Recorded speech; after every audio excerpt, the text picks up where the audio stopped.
Hari ini kita kedatangan ada Prof. Ali, rektor dari Universitas Terbuka dan dosen juga di sana. Ada Vika di sini, mahasiswa Universitas Terbuka. Apa kabar? Baik, Mas. Baik. Kita mau ngomongin tentang Universitas Terbuka nih, soal UT nih. Cuman Prof. Ali pakai topinya, masa saya nggak pakai? Bener nggak? Iya. Ada lagi nggak? Ada. Iya, Oke. Wah, ini black and white banget nih. Orang baik, Matching. orang tidak baik nih kayaknya. Yang Gue pakai hitam. Yang penting kan wajahnya aja yang nggak baik ya. Wah, kok nggak baik juga dong? Intinya baik gitu ya. Saya harus dua-duanya baik. Harus dua-duanya baik. Oke, Prof. Kita mau ngomongin UT kan. Cuman di kita di kantor ini ada 2 karyawan kita yang juga lagi berkuliah di Universitas Terbuka. Iya. Kita orang finance kita. Dia kuliah di UT sekarang udah berjalan kayaknya udah setahun lebih ya si Elsa ya. Sama ada HR kita itu juga kuliah di UT, dia lebih dulu sih kayaknya udah 2 tahunan sekarang. Dan kayaknya pilihan untuk kuliah di UT itu diambil karena paling bisa inline sama sambil bekerja gitu. Kita mulai dari situ dulu kali ya. Boleh. Vika, berarti kamu kuliah di UT karena sambil kerja juga kah seperti teman-teman di kantor ini apa gimana? Iya, aku sambil kerja. Jadi aku cerita nih Bang Radit, gak apa-apa ya? Gak apa-apa. Dulu tuh aku awal lulus SMK tahun 2023. Nah, lulus SMK itu alhamdulillah di hire langsung kerja karena dulu sempat magang di sana, langsung kerja, diterima sebagai akuntan. Mikir-mikir nih, kayaknya nanti udah lulus S1 pengen nyoba ke kantor lain deh, pengen naik jenjang karir dan lain sebagainya. Nyari-nyari lowongan pekerjaan ternyata minimal S1. Oh, mau gak mau harus kuliah nih. Oke. Akhirnya waktu itu karena memang ketolak juga di SNBT dan SNBP sayangnya, aku coba cari opsi kampus yang memang fleksibel. Tadinya aku sempat mempertimbangkan kuliah yang kelas karyawan, tapi pertimbangannya karena kalau kantor ini kadang suka nggak ketebak ya Bang, kadang suka ada lembur dan lain sebagainya, takutnya malah nggak kekejar fokusnya karena kita capek. Akhirnya ya udahlah aku cari-cari kampus yang online, nemulah UT ini. Jadi aku daftar di UT karena memang fleksibel juga. Bisa gitu. jarak jauh maksudnya. Bisa jarak jauh dan gak harus ke kampus juga. Jadi kita mau belajar tengah malam, subuh jam 3 bebas gitu. UT itu yang di Pamulang kan ya? Iya, di Pondok Cabe, Pamulang. Yang punya cabai kan? Saya dulu punya gebetan jadi tiap kali. Tapi biasanya kalau cerita yang sukses nggak diceritain misalnya. Nah, ini biasanya yang diinget terus yang gagal ini. Ya enggak? Aduh. Betul nggak Mas Radit? Bener sih. Tapi itu pertemuan pertama saya sama UT itu ketika saya gitu. lagi mau jemput dia, si cewek itu mau jemput dia. itu bubaran sebelum jadian apa gimana? belum. Ya begitulah dulu lah zaman dulu. Lewat sana terus itu pertemuan pertama saya dengan UT, saya baru tahu Universitas Terbuka. Saya pikir ini apa alam dulu kan? Kan terbuka kan? Universitas Goib ya. Universitas Goib. Jadi saya penasaran tuh pada saat itu karena itu pertama kali saya dengar soal Universitas Terbuka. Tapi kalau buat yang baru pertama kali dengar juga atau yang belum tahu dari Prof. Ali sendiri, kira-kira apa yang bisa dijelaskan soal Universitas Terbuka itu sebenarnya universitas seperti apa sih? Ya, Universitas Terbuka itu didirikan tahun 84 Mas Radit, oleh pemerintah. Jadi menjadi perguruan tinggi negeri ke-45. Oke. Jadi masih banyak juga nih masyarakat kita yang masih belum ngeh bahwa UT itu negeri. Bahkan saya dulu 26 tahun yang lalu saat gabung ke UT itu negeri apa swasta gitu. Oke. Ya. Tapi saya cobalah datang ke UT, ternyata UT itu negeri. Oke, jadi PTN ya? PTN ke-45.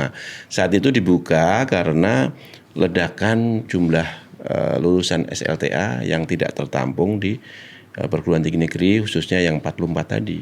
Nah, Pak Presiden memikirkan tuh bagaimana caranya supaya ini tetap punya kesempatan tuh untuk kuliah, sekolah di tempat yang sama-sama negeri dan tentu saja dengan kualitas. Nah, saat itulah muncul ide besar dari pendiri UT yaitu Prof. Setiadi, yaitu mengadopsi pendidikan jarak jauh.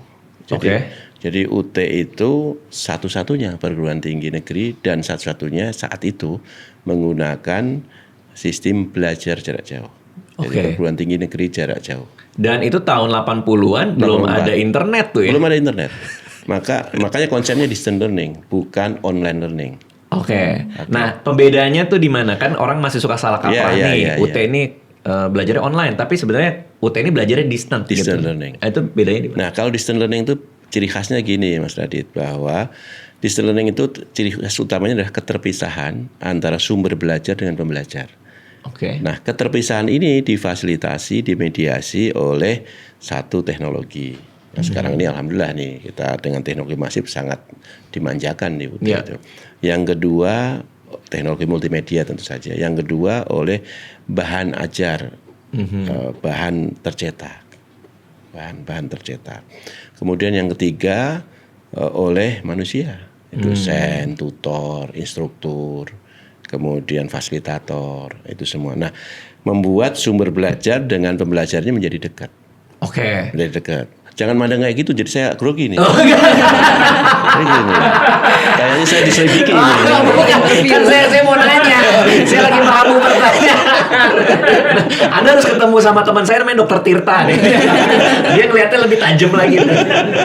Oke. Oke, Mas Radit. Nah, masih ingat nggak Prof? 26 tahun yang lalu kan jadi dosen di Iya, UT dosen di kan? UT. Kamu belum lahir tuh pada saat itu, masih di angan-angan tuh. Ibu bapak belum ketemu. Ibu bapak belum ketemu bahkan. Ketemu. Waktu itu kayak gimana gitu? Dan apa bedanya distant learning 26 tahun yang lalu dengan distant learning UT lakukan hari ini? Bedanya Ya, gimana? secara konsep dasar tetap sama. Oke. Tapi secara inovasi dan layan pembelajaran ini semakin lengkap dan semakin kaya. Saat ini. Ya, saat ini. Nah, kenapa saya sebutkan seperti itu? UT itu ibarat etalase layanan pembelajaran jarak jauh yang lengkap. Oke. Jadi mulai dari yang paling tradisional kita siapin, kalau saya sebutkan paling tradisional itu adalah mengandalkan bahan ajar utama yang kita sebut dengan buku materi pokok tercetak. Itu sejak berdiri sampai sekarang tetap kita pertahankan. Oke. Bedanya dulu bahan ajarnya itu gede.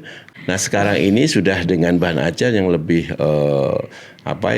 dengan kita sudah lebih friendly, membuat mata kita tidak lelah dibaca. Kemudian bisa interaktif bahan ajar kita. Di sana disampaikan link-link untuk bisa langsung akses ke bahan multimedia dan kemanapun.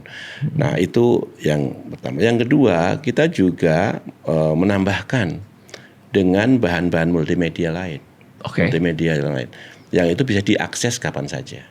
Oke. Nah, yang ketiga, yang dulu itu kita tidak mengenal yang namanya tutorial online atau tutorial elektronik gitu, yang berbasis learning management system. Oke. Nah, sekarang sudah ada itu tuh. Itulah yang membuat mahasiswa kita semakin termanjakan. Sehingga mereka menikmati fleksibilitas UT. Oke. Kalau dulu masih bahan ajar cetak, kita masih nunggu nih. Kan di pos ya dulu ya, Iya, kalau nggak nunggu salah pos. ya. Pos kadang-kadang lewat kapalnya setengah karam, nggak nyampe begitu. Terus tiba-tiba datang ujian, harus ikut ujian. Nah, sekarang tidak. Selain itu, selain bahan ajar cetak tetap kita kirimkan. Kita kirimkan. Dan sekarang kita punya SLE, itu maksimum 2 minggu sebelum pembelajaran harus sudah sampai. Tapi yang lebih revolusioner lagi, saat mahasiswa selesai registrasi, tidak sampai 6 jam, ini konsepnya ya, prakteknya mungkin bisa geser. Itu sudah mendapatkan bahan ajar digital. Digital. Oke. Boleh ditanyalah pegawainya itu, dapat digital nggak? Kalau dia nggak dapat pasti itu dicetak. Oke. Iya kan? Dicetak, nggak dapat dicetak dia pasti. Wih, diplesetin ya barusan ya. Kaget juga sih. Tapi oke lah. Oke, terus. Ya, kenapa? Harusnya dapat. Iya. Begitu mungkin dia nggak bayarnya nggak lunas gitu. Oke. Atau ya ada kendala di jaringan Pengiriman. internet Ya. kan ini digital. Betul. Gitu. Sehingga dia bisa mendahului nih. Bisa mendahului belajar sebelum masa pembelajaran dimulai. Oke. Nah, kemudian akses pembelajaran bahan belajar 24 jam. Oke. Bisa kapan aja. Oke. Tidak ada masa libur. Oh, online segala macam bisa. Bisa semua dilakukan. Oke. Dan yang istilah spektakuler gini Mas Radit. Kalau Mas Radit kan dulu sekolahnya tatap muka kan? Saya tatap muka dulu Nah, pas harus kuliah. datang kan kampus. Harus datang ya. Harus datang seperti tadi kayak ngapel gitu, harus ke Pamulang. Jangan diingetin lagi, Bro. Saya sudah melupakan itu. Terus harus pakai ongkos kan gitu kan? Betul. Harus konsumsi bahan bakar. Betul. Belum nongkrongnya. Belum nongkrong Sama anak-anak kan biasanya. Dan harus meninggalkan komitmen sosial yang lingkungan yang sebelumnya masih ini kan. Benar. Untuk pindah hijrah paling tidak 3, 4, 5 tahun lah. Iya. Baru setelah itu lulus baru balik. Betul. Gitu. Betul. Jadi kita yang mendatangi kampus. Kalau saya juga tatap muka dulu kuliahnya. Oke. Kalau UT bedanya gitu. Aha. UT itu datang justru dengan seluruh perangkat pembelajarnya, tidak lagi di depan rumahnya mahasiswa, Ya. tapi di depan pintu hatinya setiap mahasiswa, setiap masyarakat kita. Itu Mas. Kenapa saya sebut pintu hatinya? Karena hati itulah yang membuat dia mau sekolah apa enggak gitu. Betul. Nah, kalau hatinya dibuka, Betul. selesai. Oke. Nah, ke Vika nih sekarang. Pas kamu daftar ke UT, karena kamu tertarik dengan distance learning tadi, jadi gimana rangkaian nih buat mungkin ada yang pengen kuliah di UT juga. Jadi kamu daftar, terus abis itu apa yang terjadi? Oke, kalau misalnya dulu tuh aku daftar kan lewat websitenya UT. Ada My UT itu kita isi admisi di sana, terus langsung isi dokumen. Waktu Oke. itu karena aku lulus bulan Mei dan aku daftar bulan Juli, belum keluar tuh ijazah. Ijazah belum keluar, Ijazah oke. belum keluar. Jadi daftar sementara itu pakai SKL, surat keterangan lulus. Oke. Diupload di sana, terus kita diminta beberapa dokumen kayak KTP, foto, Upload dan juga? iya diupload juga. Upload juga. Terus diminta surat keabsahan, ditandatangani, udah habis itu dapat NIM. Berarti itu tidak ke kampus sama sekali? Enggak, Oh. full online aku dari awal. Rumah kamu di mana? Rumah aku di daerah Dago, Di Bandung. di Bandung. Oke. Tapi setiap kota tuh sebenarnya ada kantor UT-nya Bang Radit. Oh, kalau untuk administrasi yang butuh ketemu, Iya. tinggal ke kantor UT-nya? Iya betul. Jadi Oh, kalau iya, misalnya iya. ada yang mau kuliah nih, kita kan ada beberapa yang memang mahasiswanya mungkin perlu tambahan nih. Kayak dia perlu penjelasan langsung dari dosen. Nah, itu biasanya di setiap kantor daerah ada ya, Prof. Ada, 20 sampai 25 mahasiswa. Nah, itu nanti mereka belajar di sana, ada dosennya lagi. Oke. Bentar, jadi kan kamu daftar, terus kamu jurusannya akuntansi ya? Betul. Prof kan juga dosen di akuntansi. Akuntansi. nggak salah. Nah, sampai dengan kuliah hari pertama, ini kalau di UT ada istilah itu, kuliah hari pertama? Nggak ada. Atau enggak ya? Kuliah Enggak ya berarti ya? hari pertama bolehlah dianggap ada. Jadi ada apa? Iya, Bro. Boleh lah. Iya, istilahnya gitu. Iya, supaya Mas Radit nyambung lah. Iya, supaya Mas Radit nyambung. Boleh lah. Iya, tapi hari pertama kuliah itu berarti apa untuk mahasiswa UT namanya itu? Ada, namanya masa perkuliahan. Masa Nah, perkuliahan. dimulai tanggal sekian misalkan. Ah. Nah, itu mulai berjalan tuh, Argo. 6 bulan. Ya, Oke. 1 semester. Nah, itu karena ini distant learning, berarti ada masa di mana apa nih Zoom meeting bareng-bareng atau gimana tuh cara belajar? Makanya belajar ke UT. Masuk UT. Nah, ini saya terangin nih Mas. Iya, boleh. Gimana belajarnya gimana? Dulu kan pakai pos. Pakai pos. Nah, sekarang gimana nih? Pos juga sekarang kita pakai untuk Oke. ngirim bahan ajar cetak kita. Oke. Nah, masa pembelajaran ini kita resmikan. Misalkan ini sekarang nih Ya. untuk menyambut nanti yang pembelajaran mulai bulan Juli. Oke. Tanggal 5 Mei kita mulai pendaftaran. 5 Mei pendaftaran. Ya, admisi segala macam. Kemudian nanti Juli, katakanlah Mei, Juni, Juli, 1 Juli mulai belajar. Oke, 1 Juli. Masa pembelajaran. Masa pembelajaran. Karena belajarnya sendiri, Betul. mandiri, terstruktur, terbimbing tadi. Oke. Disitulah mulai belajar selama 16 pekan, Mhm. sama dengan perguruan tinggi lain 16 pekan. Terdiri dari 4 pekan pertama diharapkan dia sudah bisa mulai belajar mandiri. Oke, berarti ini fully mandiri dari awal pun. Ya. Konsepnya itu kan mandiri, terstruktur, terbimbing. Oke, ada pertemuan kayak kalau kampus lain tuh ada pertemuan online yang di absen tuh di Zoom satu-satu. Zaman gini pakai absen. Gimana? Zaman gini pakai absen. Oh, udah enggak ya berarti kalau UT ya? Bukan enggak, anak model Vika mana mau di absen. Oke, karena kan juga kerja. Iya. Ya, Oh. menzolimi dia dong. Iya betul. Jangan. Jahat banget gue ya. Itu absen. Iya, Masa ilmu tergantung sama absen. Oke, Keren, keren. Benar. Tergantung kepada aksesibilitas. kelas. Oke. Nah, sejak pekan pertama itulah mahasiswa akses terhadap bahan pembelajaran utama UT. Oke. Gitu. Jadi mahasiswa di masa pembelajaran itu dikasih bahan-bahan. Ya, bahan ajar utama. Bahan ajar utama. Yang tadi cetak tadi. Oke, yang dulu dicetak sekarang dicetak pun bisa atau online juga Digital juga bisa. ya. Dia punya akses 24 jam terhadap bahan ajarnya. Ya. Silakan belajar mandiri nih. Ya. Nah, di situ tapi tidak sekedar bahan ajar biasa saja, Mas Radit. Ya. Dia harus punya sifat bahan ajar utama. Itu yang sulit ditiru oleh yang lain. Apa tuh? Yaitu dia harus self contain. Jadi tuntas dia. Jadi dia nggak perlu nyari sumber ke tempat lain. Semua sudah ada di situ. Makanya kalau Mas Radit, saya nggak nakut-nakutin ya. Mas Radit itu gini aja pakai catatan cuma 2 halaman kan. Bahan ajar itu tebel-tebel tuh. Oke. Karena tuntas semua di situ. Dia nggak perlu cari kemana-mana. Yang kedua, ini yang penting. Harus punya kemampuan self-instruction. Jadi itu dibagi, disusun sedemikian rupa dari yang paling mudah sampai yang paling susah. Selama 16 pekan itu bisa tuntas belajar. Oke. Dari tahap demi tahap dia harus melakukan apa. Setelah belajar tahap bagian 1, lalu dia latihan baca rangkuman, lalu melakukan tes formatif secara mandiri. Nah, tes formatif itu yang menentukan dia boleh nggak lanjut apa tidak. Oke. Kalau dia tes mandiri itu dia mampu lebih dari 80%, dia boleh lanjut ke berikutnya. Oke. Nah, kuncinya memang disiplin. Oke. Disiplin. Nah, dia atur sendiri selama 4 pekan. Nah, setelah 4 pekan, kalau dia merasa, aduh saya ini nggak pede nih kalau sendirian, saya harus punya teman diskusi, punya komunitas segala macam. Secara default kita masukkan mereka itu saat registrasi ke kelas tutorial online namanya.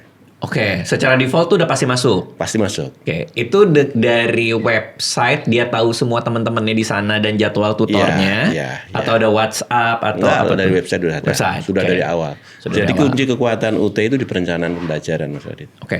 Jadi tidak bisa ujuk-ujuk berubah, ganti, nggak ada istilah-istilah gitu. Oke. Misalkan dosen tiba-tiba sakit perutnya terus nggak ngajar, nggak ada. Oke. Karena nggak ada kita. Karena semua itu tersedia semua. Betul, paham. Jadi dia akses ya. Yang ada mungkin mules perut mahasiswa. Iya. Waduh, setumpuk ini nih. Kapan selesai? Mules kepala juga tuh kayak. Kalau dia nggak disiplin. Oke. Nah, nanti tanya ke Vika nih, bagaimana caranya mengatur supaya 16 pekan itu efektif. Oke. Nah, lalu setelah minggu kelima, dia melakukan tuh. Karena tadi ingin bareng-bareng, diskusi dengan teman-teman, masuk ke learning management system kita. Oke. Nah, itu yang asinkronus.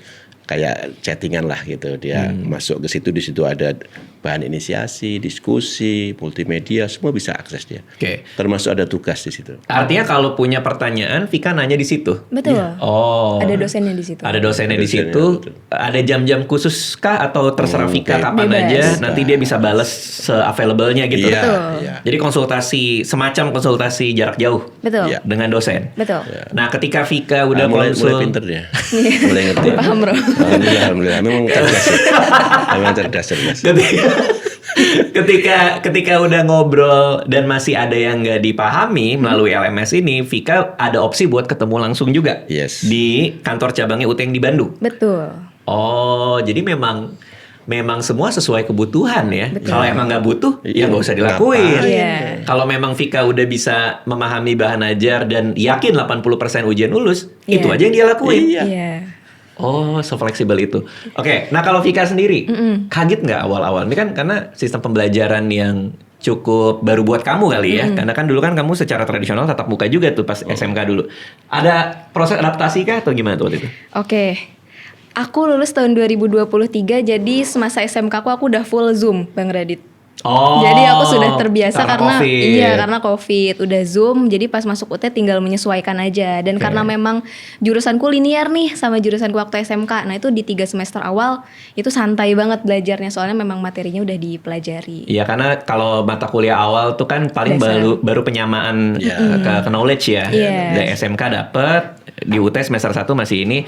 Jadi secara bahan masih bisa adaptasi sehingga sistem baru pun bisa adapt.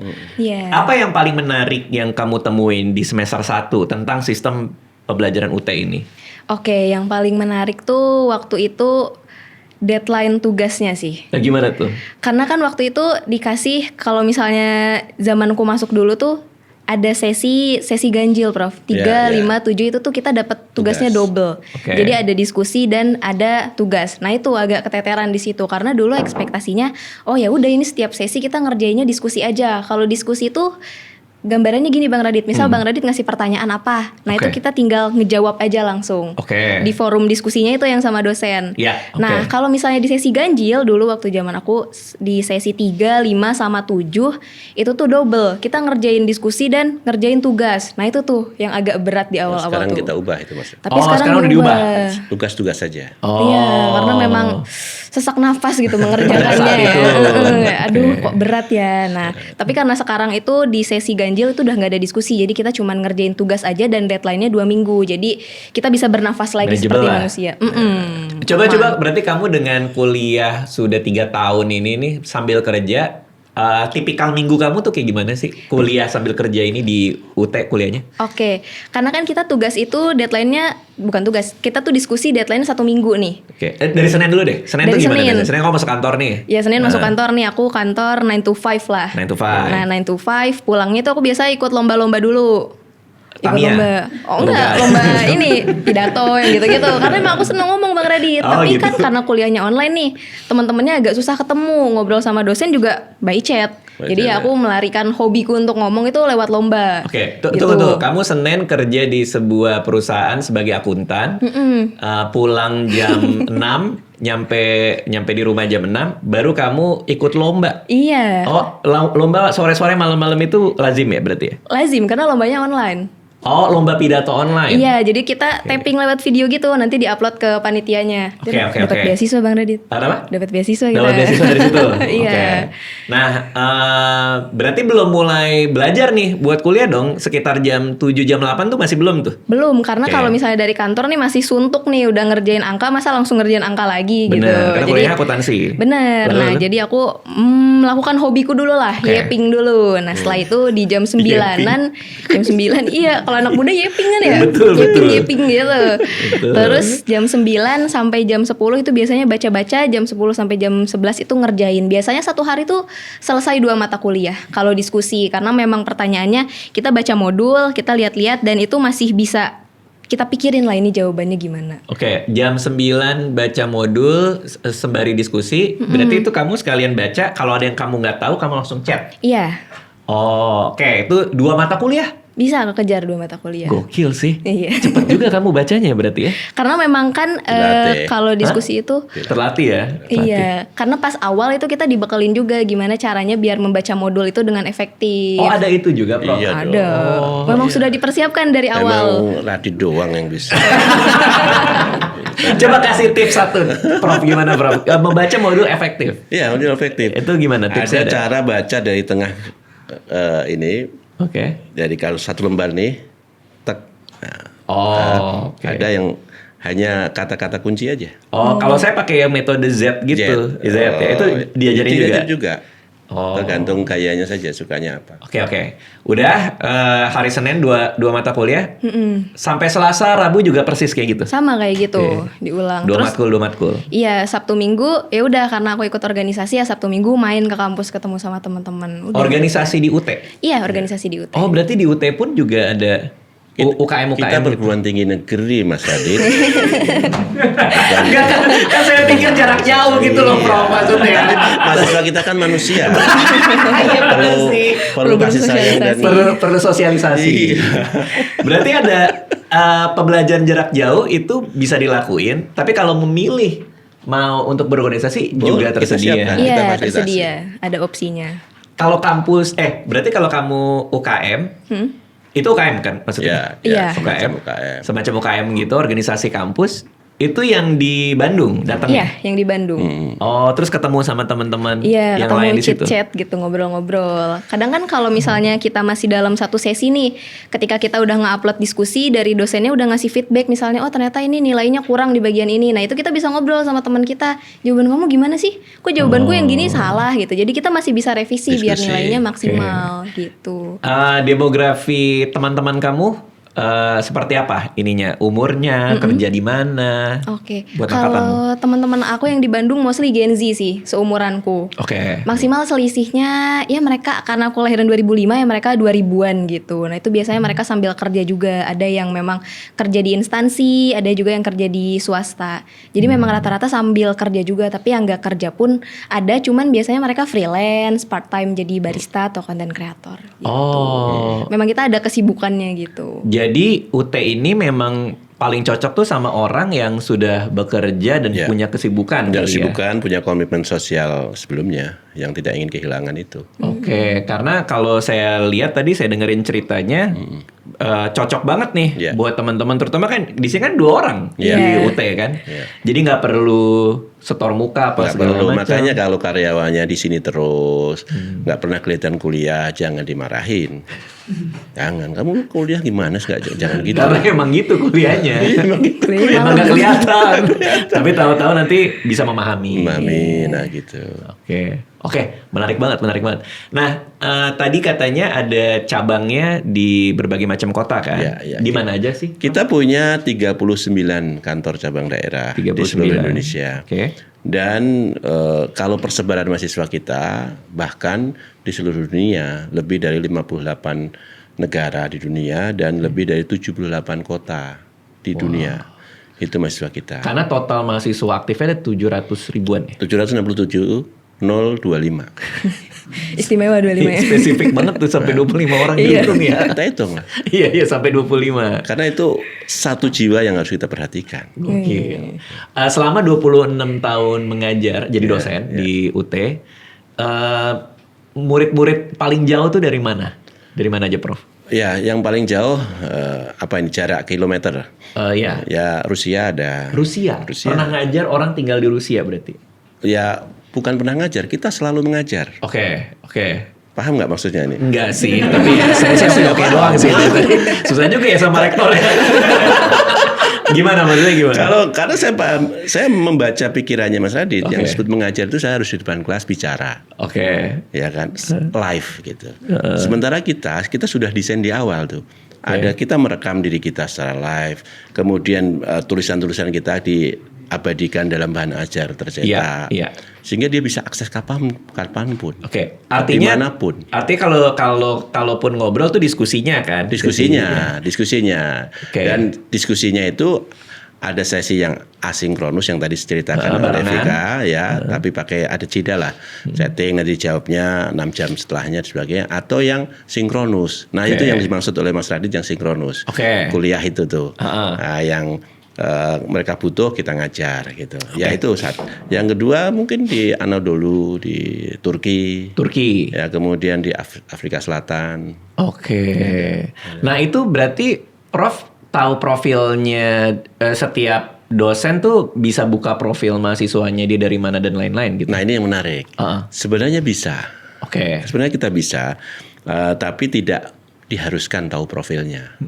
Tapi yang kita harus tahu adalah prestasi dia. Oke. Kemampuan dasar dia kita harus punya. Oke. Karena kalau tidak tahu nanti kita pakai level yang secerdas Mas Radit lah. Jadi kasih 5 menit udah paham gitu. Oke. Ya, kira-kira itu saya berbaik sangka ya. Oh iya, Berbaik sangka. Makasih sudah berbaik sangka ya, Prof. Faktanya enggak ya, saya enggak tahu. Iya. Tapi kayaknya enggak ya. Kayaknya 5 menit sih enggak sih. Nah, itu kita harus tahu. Oleh karena itu, maka UT itu didesain dengan minimum requirement kalau ngajar itu. Artinya membaca mahasiswa kita itu minimum requirement. Oke. Jadi karena mahasiswa kita itu kan tidak melalui proses tes masuk. Tapi kita punya seleksi masuk. Oke. Paham ya bedanya tes dan seleksi? Kalau dia tes masuk berarti ada yang tidak masuk karena kurang gitu. Tapi kalau kita kan nggak ada itu. Jadi mahasiswa dengan latar belakang apapun, sepanjang dia punya ijazah setara SLTA, boleh masuk UT. Dari kalangan manapun. Oke. Termasuk yang sangat cerdas, kemudian cerdas, biasa saja, atau di bawah biasa saja. Oke. Berarti artinya kalau semua orang boleh masuk UT, Maka gimana cara memastikan dia punya minimal pengetahuan untuk mengikuti Nah, itulah menariknya. pembelajaran. Nah, itu pertanyaan sudah saya duga. Saya duga itu. lebih ke peramal ya. Iya. Bapak bisa baca Pak pikiran. Rektor ya. Iya, pikiran. Karena betul-betul menarik ini ya pertanyaannya. Jadi bagaimana memastikan? Iya. Maka kata kunci UT adalah perencanaan pembelajaran. Oke. Jadi kita itu seperti apa ya? Seperti supermarket gitu, yang memberikan ragam layanan ya, macam-macam, mulai dari yang paling tradisional pendidikan jarak jauh tadi yang hanya mengandalkan bahan ajar cetak. Ya. Kemudian ada yang digital, kemudian ada tutorial online, ada multimedia, ada rekaman video, semua kita siapin. Mahasiswa paling nyaman dengan cara apa? Mohon maaf, mahasiswa yang hanya mengandalkan pendengaran misalkan, kita siapkan desain pembelajaran kita yang memang heavy-nya menggunakan untuk pendengaran. Oke. Kemudian yang sangat familiar dengan model membaca, maka kita siapin semua dengan cara memanjakan mata untuk membaca dengan berbagai macam. Oke. Nah, termasuk juga bahan-bahan yang lain. Itu salah satu kelebihan kita untuk memastikan. Kemudian yang berikutnya kita punya standar mutu. Standar mutu. Masuknya boleh dengan cara apapun, dengan latar belakang apapun, tapi lulusnya harus dengan standar minimum yang sama. Jadi bisa saya pastikan nilai FIKA akuntansi yang diperoleh di sini A misalkan di Bandung, UT Bandung itu harus sama dengan mahasiswa saya di Jeddah yang ngambil prodi akuntansi, mata kuliah yang sama. Kalau dapat A Standarnya sama. harus sama, kualitasnya harus sama. Kalau C ya C saja sama. Jadi itu yang harus kita pastikan. Oleh karena itu maka memang UT harus kaya dengan ragam pembelajaran. Nah, artinya kalau memang semua orang boleh masuk dengan standar mutu yang sudah dijaga, mahasiswa mau ngambil berapa semester pun nggak masalah dong. Kalau dia masih belum. Bagus itu. Dari sisi mahasiswa bebas dia. Bebas tuh. Bebas, kapan bebas. Tapi kita bagi menjadi dua jenis yang disebut dengan SIPAS, sistem paket semester, dan non sistem paket semester. Seperti FIKA ini sistem paket semester itu dia punya komitmen, saya 8 semester harus selesai. Karena paketnya udah diatur 8 semester sesuai standar kita. Sarjana misalkan itu harus 8 semester, dibikinlah 8 semester. Tapi ada yang enggak kok, saya sesuai dengan kesibukan saya punya berbagai hal yang harus saya urus lain, saya mampunya hanya mau 3 SKS saja. 3 SKS satu semester? Satu semester saja. Silakan. Wow. Tahun 2019 Mas Radit, kita pernah mewisuda mahasiswa itu seumur UT. Jadi dia masuk 84, lulus 2019 bersama anak dan cucunya. Bayangkan. Saking ngambil SKS-nya dikit ya? Dikit, habis itu cuti. Nggak ada cuti kita. Oh, nggak boleh ya? Bukan nggak boleh, bebas saja. Oh, bebas aja? Bebas saja. Oke. Berarti nggak ada minimal tahun kelulusan kayak kampus lain tuh nggak ada ya? Standar kita ada. Bahwa mahasiswa distance learning itu standar lulusnya 4-8 tahun. Itu standar. 4-8 tahun. Kalau tatap muka kan 4-6 tahun. Kita 4-8 tahun gitu. Tapi lebih dari itu boleh saja. Oh, tapi lebih dari itu boleh. Makanya ada yang seumur UT itu lulus. Iya, seperti Mas Radit itu bebas lah, yang penting kuliah aja di UT, Mas. Maksud saya mempertahankan status mahasiswa itu kan keren, Mas. Bener, tapi lama juga sih. Kalau sampai 26 tahun sih lumayan lama. Oh, seumur UT 30 bahkan ya? Ya, waktu itu 30 tahun kuliah. Oke. Nah, kebetulan kalau kamu ngambil paket yang UT sudah siapkan kan? Oh, tapi teman-teman kamu ada tuh yang nyicil-nyicil? Ada yang nyicil-nyicil. Tapi biasanya tuh yang nyicil-nyicil gitu karena memang dia pengen lebih cepat. Maksudnya gimana tuh? Bisa jadi di 3,5 ditarik. Malah dia cepetin. Dicepetin, malah narik SKS. Dia maksimum 24 SKS per semester. Karena kalau aku tuh semester awal misalnya kayak cuma 18 SKS. Nah mereka itu bisa lebih. Bisa nambah-nambah nih. Bisa SKS. Karena memang di UT itu sefleksibel itu, kalau dia ngerasa waktu dia cukup dan kemampuannya baik, ya silakan aja kalau mau nambah. Silakan. Mentok tapi di 24. 24 SKS. Oke, oke. Nah, kalau kamu berarti sudah persiapan mau skripsi juga atau kamu ngambil TA apa gimana nih? Oke, kalau misalnya di prodi aku sendiri itu salah satu opsi yang bisa diambil ada namanya karya tulis ilmiah. Mm-mm. Nah, karya ilmiah itu kemarin di semester 5 kita udah diajarin metodologi penelitian. Oke. Jadi kita diajarin gimana nih caranya dasar-dasar untuk melakukan penelitian gitu. Nah, tapi kalau misalnya aku sendiri karena memang sebelumnya udah pernah ikut conference dan memang sudah publikasi jurnal juga, jadi nanti di semester 7 tinggal konversi aja, jadi nggak usah ngerjain lagi. Oke, Gitu. jadi kamu tinggal konversi apa yang kamu sudah dapetin sebelum-sebelumnya. Oh, itu Betul. bisa gitu juga ya, Prof? Bisa. Kita menghargai setiap jeripaya mahasiswa kita. Prestasi apalagi. Tanya dong dia prestasinya kayak apa. Oke. Coba tanya. Boleh.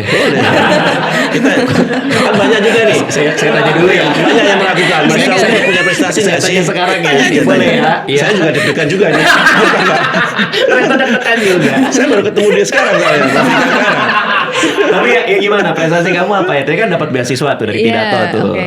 Kalau misalnya aku dari awal kuliah sampai sekarang itu kurang lebih udah memenangkan 80 kompetisi di tingkat Tuh. nasional Oh, dan wow. internasional gitu. Apa aja kompetisinya? Rata-rata di pidato atau ada yang lain? Rata-rata aku di public speaking, baik itu Oh. storytelling, news anchor, reporter, pidato, monolog, baca puisi dan lain sebagainya. Karena memang basicnya seneng Tapi nggak ada ngomong. komik kan? Wah, Nggak enggak, stand kalau up komika comedy. saingannya Bang Radit. Iya. Kalah aku, Pak. Tapi kan stand up comedy juga public speaking.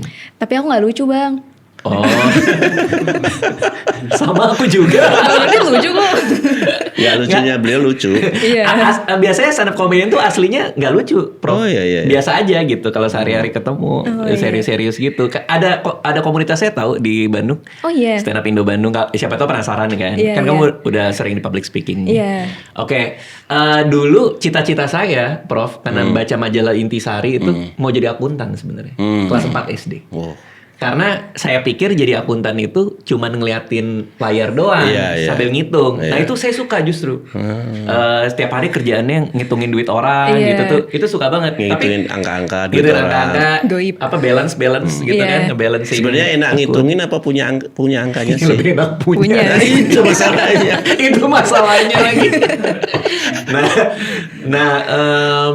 Kamu menarik juga karena dulu aku pengen jadi akuntan karena aku pikir tuh sesendirian itu. Iya. Tapi kalau kamu malah justru ngambil public speaking-nya ya. Iya. Oh, Karena seru memang juga di tuh. akuntan bener kan kata Bang Radit, kita ketemunya angka doang nih. Betul. Suntuk juga nih kalau udah 3 tahun kerja ngeliat angka doang kayak aduh nih ngobrol sama manusia kapan gitu ya. Ya jadi ngobrolnya itu dari lomba-lomba itu, apalagi aku dulu zaman SMK udah Zoom juga kan. Oke. 6 tahun tuh aku tidak bersosialisasi. Makanya ya udah aku menyalurkan hobi yepingku melalui lomba-lomba, dan di UT aku dapat beasiswa full juga. Jadi kita sistemnya Wow. konversi gitu. Oh, apa aja tuh, ada beasiswa apa aja di UT itu? Banyak ya. Tahun ini nih ya, saya kan mumpung jadi rektor, mumpung pegang anggaran nih, ya. Nah gitu ya. Iya. Buka angka. Saya alokasikan 20.000 beasiswa. 20.000 beasiswa. Iya. Wah, banyak banget ya. Macam-macam tuh. Dan dari prestasi apapun boleh tuh. Boleh. Sayangnya tidak ada sih juara komika gitu, nggak ada. Stand up Dari itu nggak stand up ada. comedy enggak ya. Kalau ada sih kasih ya. Tapi ada prestasi-prestasi nanti bisa lihat di UT kali ya. Bisa. Apa aja ininya. Macam-macam, beasiswa prestasi, beasiswa CSR, kemitraan, Pemda semua. Oke, KIP termasuk kita punya. Oke. Nah, Prof, saya dengar juga UT dapat Digital Innovation Award, terus sama nominasi Digital Innovation for Industries. Iya, Kreatif. Itu kreatif. bisa diceritain nggak gimana? Ya kemarin baru dapat itu. Dan ya meskipun terlambat tapi alhamdulillah lah. Oke. Karena kita udah dari dulu sih sudah kreatif dan Iya, belajar. oke. Tapi saya terima kasih lah kepada Itu apa yang bisa diceritain soal award itu? ya kita ini kan sedang melakukan transformasi digital. Dan kreativitas dalam membangun satu sistem pembelajaran untuk masa depan UT yang masif, aksesibilitasnya tinggi, menjangkau yang tidak terjangkau, itu perlu inovasi yang berbasis digital. Oke. Di hari-hari seperti ini ya, dengan teknologi yang sangat masif, dengan perkembangan AI yang bahkan kadang-kadang kalau kita nggak wise bisa jadi menjajah kita gitu ya. Nah kita harus bisa memanfaatkan ini semua nih. Ya. Nah kreativitas kita pertama dalam inovasi digital learning ini kita memang insya Allah ya, kalau bukan klaim nih, tapi kita advance lah untuk ke sana. Oke. Ya, karena kita kiblatnya kan dunia. Ya. Meskipun kayak gini nih Mas Radit, saya ini dua periode jadi presiden Asosiasi Perguruan Tinggi Jarak Jauh Asia. Oh, UT wow, itu. Asia lagi ya? Asia. Dan kita juga focal point untuk International Council for Distance Education, jadi Asosiasi Perguruan Tinggi Jarak Jauh Dunia. Oke. Jadi reputasi kita di dalam pembelajaran jarak jauh sudah oke. Nah sekarang bagaimana kita punya nilai tambah lebih yang kalau saya agak ambisiusnya gini Mas Radit, bahwa pendidikan jarak jauh itu akan selalu dinanti dan diminati oleh masyarakat. Ya. Selain fleksibel juga mengikuti perkembangan zaman, bahkan menciptakan zaman itu sendiri gitu ya. Hari ini kali agak serius nih Mas, karena saya tadi menyebut-nyebut profesor kan. Oke. Saya setuju dikit. Ya. Konon kata para ahli, Indonesia ini 2045 itu berpotensi terjebak pada middle income trap. Oke. Pernah dengar ya? Oh iya, pernah dengar. Nah, kalau bahasa sederhananya itu terlalu miskin disebut kaya dan terlalu kaya disebut miskin. Oke. Nah, itu yang akan membahayakan Indonesia. Salah satunya kenapa bisa terjadi karena kapabilitas sumber daya manusia kita yang rendah. Nah, kapabilitas ini hanya bisa dinaikkan salah satunya dengan tertiary education, dengan pendidikan tinggi. Nah, hanya saja pendidikan tinggi di Indonesia itu menghadapi 3 hal yang menjadi tantangan semua perguruan tinggi. Yang pertama adalah persoalan aksesabilitas, dan UT terdepan di sini. Bahkan tadi saya istilahnya bukan lagi mahasiswa yang datang ke kampus, tapi kita datang bukanlah hanya di depan rumahnya, tapi di depan pintu hati setiap masyarakat kita. Ya, kemudian yang kedua adalah masalah kualitas. UT siap bersaing di sini karena kita punya kualitas standar dunia. Waktu kita didirikan itu belum ada standar mutu pendidikan jarak jauh di Indonesia. Maka kepalang tanggung kita ngambil kualitas dunia dan kita pertahankan sampai sekarang. Nah, kemudian yang ketiga, jadi yang pertama adalah aksesibilitas, kualitas, kemudian yang ketiga saya lupa ya, nanti saya ingat lagi. Itu salah satu jadi profesor ya. Baru kebanyakan lu ini ya, kebanyakan wawasan. Tapi 2 hal itu yang paling utama, yaitu aksesibilitas dan kualitas. Kualitas itu yang menjadi ukuran penting. Kita akan keluar dari situ untuk perguruan tinggi ini berdaya. Nah, kebanyakan orang tuh ya kalau misalnya dia kuliah kan masih terpaku sama yang konvensional nih, sama yang apa yang mereka tahu tuh. Sebenarnya apa sih challenge utama, terutama buat Vika ya, ketika orang-orang tahu kamu kuliah di UT gitu? Biasanya apa sih miskonsepsi umum yang orang katakan ke kamu gitu? Biasanya orang-orang itu waktu aku awal-awal miskonsepsi itu datang dari ayahku sendiri. Oh gitu? Iya, bapakku tuh sempat nggak setuju aku daftar ke UT. Katanya gini, UT itu kan dulu buat guru-guru, banyaknya tuh memang fokusnya untuk guru. Jadi kamu serius nih mau kuliah di UT gitu. Terus kan kuliahnya online juga. Nah nanti gimana belajarnya, bisa nggak dan lain sebagainya. Nah selain itu kita juga sering dipertanyakan terkait kompetensi. Mungkin kalau misalnya di kampus lain karena memang itu ada praktik langsung dengan dosennya yang bisa dilihat secara langsung sama dosennya, itu dianggap lebih mumpuni. Padahal kita pun dengan sistem yang dimiliki oleh UT, kita memiliki sistem yang namanya diskusi, tugas dan lain sebagainya. Bahkan sekarang setiap tugas sudah dilengkapi dengan detektor AI juga. Oh iya? Iya, itu sudah ada di beberapa tugas memang dilengkapi. Kayak yang kemarin tuh metodologi itu dikasih deteksi AI-nya juga. Nah itu udah mengukur juga segimana mumpuninya kita secara kompetensi dengan kebutuhan industri. Nah selain itu orang-orang juga sering ngejudge kayak kalau misalnya di UT itu kan karena memang kuliahnya nggak ada yang mantau nih, kita kuliahnya mandiri. Ini kamu ilmunya beneran dapet nggak dan lain sebagainya. Karena kan memang sekarang banyak nih pakai AI. Jangan-jangan kamu ngejawab diskusinya pakai AI dan lain sebagainya. Nah itu sering tuh ada stigma-stigma kayak gitu dari orang-orang. Padahal kan kita kuliah tentu punya tujuannya masing-masing nih. Kita punya targetnya. Misal kita kuliah bukan hanya untuk jenjang karir, tapi untuk mendapatkan ilmu yang pada akhirnya akan bermanfaat untuk kehidupan kita selanjutnya. Nah kita berkomitmen pada itu. Jadi kalau misalnya kita dikasih tugas, kita dikasih diskusi, ya kita berkomitmen bahwa jawaban kita hari ini pun akan dipertanggungjawabkan nanti ketika kita masuk di industri. Gitu. Dan ada ujiannya juga kan? Betul, ada ujiannya. Ada kompetensinya kan diuji dari ujiannya tersebut. Betul. Sehingga kan kayak tadi Prof bilang, kalau misalnya emang belum memenuhi standar kompetensi yang UT tetapkan ya Nggak akan mungkin nggak lulus. lulus Iya, nggak gitu. lulus. Kalau ujiannya boleh ceritain nggak kayak apa sih ujian UT Oke, itu? kalau ujiannya sampai sekarang di Bandung sendiri itu masih pakai 2 skema ujian. Ada ujian tatap muka sama ujian online. Oke. Nah, ujian tatap muka itu sistemnya kayak Bang Radit ngalamin UN yang dibulet-buletin itu. Iya tahu. Nah, itu kita masih pakai kertas-kertas yang kayak gitu. Oke. Jadi dibuletin, kita ngisi jawabannya di sana. Nanti kita dikasih kertas lembaran, kita jawab di sana. Nah, kalau misalnya yang UO itu kita sekarang udah bisa pakai device pribadi ya, Bisa Prof. pakai handphone. Udah pakai handphone pribadi. Jadi nanti kita masuk ke website yang memang sudah disediakan oleh UT. Nah, nanti kita mengerjakan ujiannya di sana.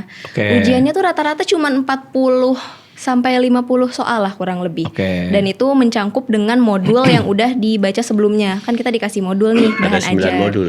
Oh, 9 modul Ya, per mata kuliah. per mata kuliah. Dan 3 SKS ya. Oke. Iya, nah itu ada modul. Berarti pas lagi ujian online itu ada dipantau juga gitu Oh ya, iya, Prof ya? ya ada dipantau oleh mesin atau dipantau oleh manusia. Oke. Ya, Oke. kalau Mas Radit kayaknya jangan mesin lah. Manusia. Gue curiga banget kayaknya. Oke. Karena pemikirannya liar beliau. Iya, Harus ada yang mengendalikan. Harus ada yang mengendalikan. bahaya ya. Oke, berarti memang teruji bahwa UT memang punya batas kompetensinya sendiri kan. Betul. Nah, kalau misalnya mau ngulang mata kuliah boleh tuh. Kalau Boleh. misalnya ada yang dapat C, Boleh, Boleh. Dia bisa melakukan remedial di masa semester itu. di masa semester itu. Ya, karena di UT itu agak unik ya. Soal 45. Itu kalau dia kan tadi ikut tutorial tuh. Ya. Tutorial itu if then. Dia bisa berkontribusi juga bisa tidak. Oke. Ya, karena tutorial kan tadi nggak ada yang mantau kan. Ya. Bisa juga dikerjain sendiri, bisa juga dikerjain oleh siapapun Oke. gitu ya, bahkan oleh mesin tadi. Oke. Nah, untuk kelulusan kita terapkan semacam cutting score. Kalau dia UAS itu bisa mengerjakan minimum 30% dari soal yang diujikan, nilai tutorial nanti bisa diangkut tuh. Oh. Nah, tapi kalau dia kurang dari 30% nggak bisa. Oke. Pasti fail dia harus ulang. Jadi komponen terbesar tuh justru ada di ujiannya. Ujian akhir. Bukan di tutorialnya. Bukan, tutorial itu dalam rangka kompetensi dan menaikkan kemampuan itu. Paham, Gitu. paham. Oke. Kalau ininya biaya-biayanya apa yang bisa kamu share? Kalau untuk biaya karena aku ambil paketnya SIPAS dan di prodi aku itu biayanya cuma 1,3 juta per semester. Per semester? Iya, 6 satu bulan? semester. Iya, itu udah dapat semua fasilitas, buku, terus yang layanan online, ujian pun kita nggak usah bayar lagi. Jadi Di gimana 1,3 Mas Radit? itu. Mau ngasih beasiswa berapa? 1,3. Iya, bayangkan. Prof, 1,3 satu semester loh. Dan Iya. sekualitas ini loh. Oh iya. Tuh. Iya. Bukti nih. Tinggal tanya. Oh, wow. Nah, makanya tadi menyambung tadi pertanyaan yang belum tuntas jawaban saya kenapa dapat Digital Innovation Award tadi itu. Yang ketiga tadi yang pura-pura saya lupa tadi. Oke. Nggak ingat sekarang, bukan karena baru ingat sekarang ya, Prof ya? Sebenarnya itu Ditentuin. Ya gimana, Prof? Yang ketiga apa? relevansi. Relevansi. Nah, jadi selain tadi aksesibilitas, kualitas dan relevansi. Oke. UT ini dipandang oleh publik, terutama para pekerja kreatif itu sangat relevan dengan kebutuhan mereka. Oke. Mereka bisa berkarya sampai ke puncak, kemudian kompetensinya naik, kualifikasi naik dan kapabilitasnya naik tanpa harus meninggalkan itu semua. Oke. UT jawabannya. Oke. Dan inovasi itulah yang attach, yang mendukung industri kreatif, itulah yang dihargai. Ya, Oke. terima kasih. Siap. Ada yang menghargai. Moga-moga itu usulan Mas Radit sih. Iya, siap. Oke, kalau ada yang mau tahu lebih banyak soal UT bisa kemana, Prof? Misalnya ada yang nonton, tertarik mau daftar, kan bentar lagi kan pendaftaran ya? Kalau nggak salah Sekarang ya? masa pendaftaran. Lagi masa pendaftaran? Dibuka tanggal 5 Mei kemarin Oke. sampai nanti sekitar Juli akhir. Juni akhir. Juli akhir. Juli kita, akhir. Ya. Nah, itu silahkan boleh buka website UT, www.ut.acid, kemudian bisa datang ke kantor UT daerah yang ya gini Mas Radit, di Indonesia ini meskipun kita sekarang hidup di era digital teknologi masih ada Oke. daerah-daerah yang memang masih kesulitan akses teknologi, akses internet gitu ya. Atau yang bukan generasi kita lah, yang generasi yang sudah tua-tua itu masih nggak mantep gitu ya. Seperti tadi orang tua Vika, Ya. kalau kuliah itu nggak datang ke kampus gitu. Ya. Nah, silakan datang ke kantor kita kalau di Bandung tuh di Panjelekan, ada di Jakarta di Pamulang. Pamulang kantor pusat. Oh, Malah kantor kita pusat. nggak terima di situ. Oh, oke. Itu kantor pusat itu Oke. di Rawamangun sana itu ada, atau kalau ke Serang di depan kampus Untirta gitu. Atau ini ada kebiasaan unik nih Mas. Mas Radit ini kan tapi bukan generasi yang suka manipulasi orang tua ya. Ada anak-anak sekarang ini kuliahnya di UT, tapi tinggalnya di Jakarta. Dia sengaja daftar UT Denpasar. Supaya dia punya alasan nih sama orang tuanya, saya mau ujiannya di Denpasar. Sekarang liburan. Healing. Padahal sebenarnya bisa itu ujian makanya sekarang saya mau bikin program ini, pembekalan untuk orang tua mahasiswa UT. Justru orang tuanya mau dibekalin. Hati-hati ya kalau misalnya gini anak lu ya. Astaga, ada itu Prof. Ada. Lucu banget lagi. Jadi di Denpasar dia ujian. Mas saya mau ujian di UT Denpasar. Ngapain di Denpasar? Ini KTM saya mahasiswa UT Denpasar. Saya jadi harus ujian di sana. Itu kan memanipulasi perintah rektor kan. Padahal kita perintahnya ujian di mana saja. Bahkan di ruang seperti ini bisa. Iya, dia harus ke Denpasar bilang ke orang tuanya. Alhamdulillahnya orang tuanya cukup punya uang ya. Nggak apa-apa lah gitu. Astaga. Oke. Wah, seru banget. Silakan kalau misalnya ada yang mau daftar di UT bisa ke website-nya. Tadi apa website-nya, Prof? www.utacid. ut.ac.id bisa daftar sekarang karena pendaftaran itu terakhir sampai bulan Juli. Ini lagi masa pendaftaran juga. Bisa S1, S2 sampai S3 juga boleh. Dan tadi biayanya sangat terjangkau ya? Sangat, memang kita pendidikan untuk semua. Oke. Untuk semua. Karena itu yang ininya, jadi core belief-nya. Core belief-nya di situ. Jadi biaya bukan masalah buat kita. Dan UT bukti negara hadir untuk masyarakat Indonesia. Siap. Terima kasih Prof udah mampir ke sini. Terima Makasih kasih, Mas Vika Andi. udah ke sini juga. Terima kasih semua yang udah nonton.